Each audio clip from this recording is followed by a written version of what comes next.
The repair bay on Station Keth 9 existed in perpetual twilight. Emergency lighting had failed 3 cycles ago, and no one bothered to fix it. Down here, in the bowels of the station where the forgotten came to die slowly, darkness was mercy. Avon Cole preferred it that way. His hands moved through the gloom with practiced certainty, fingers tracing the electromagnetic coils of a Vex freighter engine like reading Braille. Humans weren't supposed to understand Vex technology. The insectoid race guarded their engineering secrets with religious fervor. But Avon had learned that all machines spoke the same language if you listened carefully enough. Pain, stress, fatigue, the whisper of metal against metal, the hum of power through circuits. "You're dying," he murmured to the engine, not caring if anyone heard.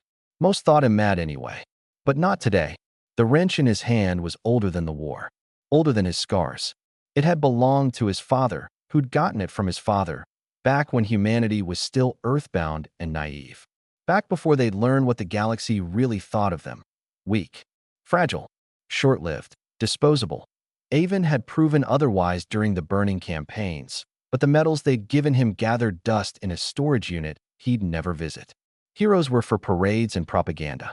The survivors, they worked in darkness, where no one asked questions. The bay door hissed open, flooding the space with harsh white light.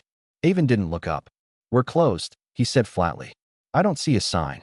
The voice was deep, resonant, carrying harmonics that made the air vibrate. Draconic, that Avon's hands stilled on the engine. In 12 years on this station, not a single dragon had descended to the lower decks.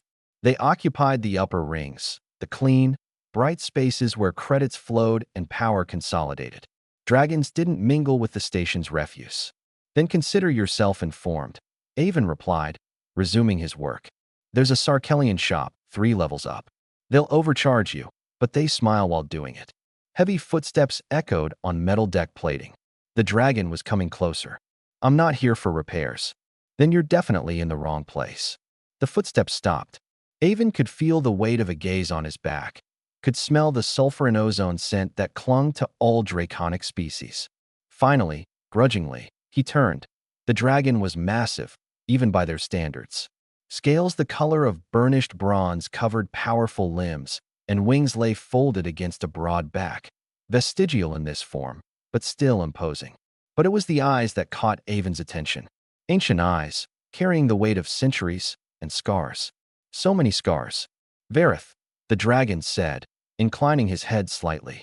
"4th Legion, Ember Wing Division." Avon's jaw tightened. The 4th Legion had fought at Helion's Gate. He'd been there too, holding a different line, watching different friends die. "Avon Cole," he replied curtly. "No Legion, no division, just a mechanic." "You're lying." Vareth's voice held no accusation, only certainty. "I can smell the warfire on you. Old burns, healed but never forgotten. You were in the campaigns. A lot of people were in the campaigns. Most didn't survive. I'm one of the lucky ones who got to pretend I didn't." Avon turned back to his engine. "Whatever you're selling, nostalgia, brotherhood, redemption, I'm not buying." Silence stretched between them, broken only by the rhythmic clanking of cooling pipes and distant station machinery. "I'm not selling anything," Vareth finally said. "I'm returning something." The dragon moved into Avon's peripheral vision, setting something on the workbench with surprising gentleness. Even in the dimness, it gleamed. A blade, roughly 3 feet long, its edge still mirror-sharp despite obvious age. Avon's breath caught. "That's not, it is." Vareth's voice softened. "I was at Helion's Gate. I watched a human engineer hold the secondary power station alone for 42 minutes against a Krell assault wave. Watched him improvise explosives from fuel cells and create a defensive perimeter from nothing but scrap and determination. When we finally broke through to reinforce, he'd saved 300 lives, dragon lives, and collapsed from blood loss and exhaustion." "Stop." The word came out strangled. "They gave him the Ember Commendation, the first human to ever receive it. He never showed up to claim it." Avon's hands were shaking. He pressed them flat against the workbench, feeling the cold metal bite into his palms. 300 dragons, he said quietly. "But I couldn't save her." Vareth remained silent, understanding settling between them like ash. "My partner," Avon continued, the words dragging themselves out. Lieutenant Sarah Kim. She was coordinating evacuation from the northern hub. The Krell broke through. I was too far away. Too slow. I held the power station because it was the only thing I could still control. The only thing I could fix. You saved 300 lives. I failed to save the one that mattered. The dragon shifted, scales whispering against each other. I lost my clutch brother at Helion's Gate. The Rex. We'd flown together for 90 years. When the Krell ambushed our wing, he threw himself into their formation to give the rest of us time to escape. Varith's voice grew rough. I spent decades believing I should have died with him. That survival was betrayal. Avon finally looked at the sword. The Ember Commendation forged in draconic fire, a weapon and symbol that represented honor beyond measure. What changed? He asked. I realized something about your species, Varith said. Dragons live for centuries. We have time to process loss, to contextualize sacrifice. But humans? You burn bright and fast. And when you love with terrifying intensity. Your grief isn't a failure. It's proof of that capacity.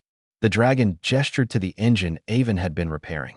You work in darkness, fixing broken things, keeping this station's cast-offs running. You think it's penance. I think it's what you've always done. Save lives by refusing to let the machinery of survival fail. Avon's vision blurred. He hadn't cried since the war. Hadn't allowed himself the luxury. 300 dragons went home because of you. Varith continued. They had families, hatchlings, futures. Your Lieutenant Kim coordinated evacuations that saved thousands before she fell. Both of you did what humans always do. You fought to your last breath to protect others. The dragon carefully pushed the sword closer. This is yours. It always was. But I'm not here to make you take it. I'm here because I've spent 12 years searching for the human who taught me that courage isn't about the absence of grief. It's about continuing despite it. Avon stared at the blade, seeing his distorted reflection in its surface. Not the broken man he'd become, but something else. Someone else. The person Lieutenant Sarah Kim had believed in. The engineer who'd turned a doomed power station into an unbreakable fortress through sheer stubbornness and skill. The person he'd buried in darkness. Slowly, reverently, he reached out and touched the sword's hilt. It was warm, as if still holding the fire of its forging. I don't know if I can be that person again, he whispered. Then be someone new, Varith replied. But stop hiding. The galaxy needs humans like you. The ones who refuse to accept that broken things must stay broken. Avon lifted the sword, feeling its weight, its balance. Perfect. Like it had been made for his hand specifically. Which, he realized, it probably had been. The emergency lighting flickered, then surged, flooding the bay with warm, steady illumination. Avon blinked in the sudden brightness, seeing his workspace clearly for the first time in cycles. The tools he'd organized, the repairs he'd completed, the dozens of machines he'd resurrected from certain death, not penance. Purpose, he looked at Varith and saw not judgment, but recognition. One survivor to another. One warrior who'd learned to live with ghosts. There's a Vex freighter 3 docks down, Avon said slowly. Captain's been trying to find someone to overhaul her navigation systems for months. Too complex for most mechanics, and the Vex won't touch non-guild ships. He paused. But I know their systems. Could train someone who was willing to learn. Varith's eyes brightened. You're thinking of taking on crew? Thinking of coming out of the darkness, Avon corrected. He hefted the sword, then carefully set it on the wall above his workbench where the light caught it. Not hidden, not forgotten. Someone once told me that humans refuse to let broken things stay broken. Maybe it's time I applied that to myself. The dragon's answering smile showed too many teeth, but somehow, Avon didn't mind. Welcome back, Engineer Cole, Varith said, extending a massive clawed hand. Avon took it, feeling the warmth, the strength, the connection. Welcome back, he agreed. And for the first time in 12 years, he believed it.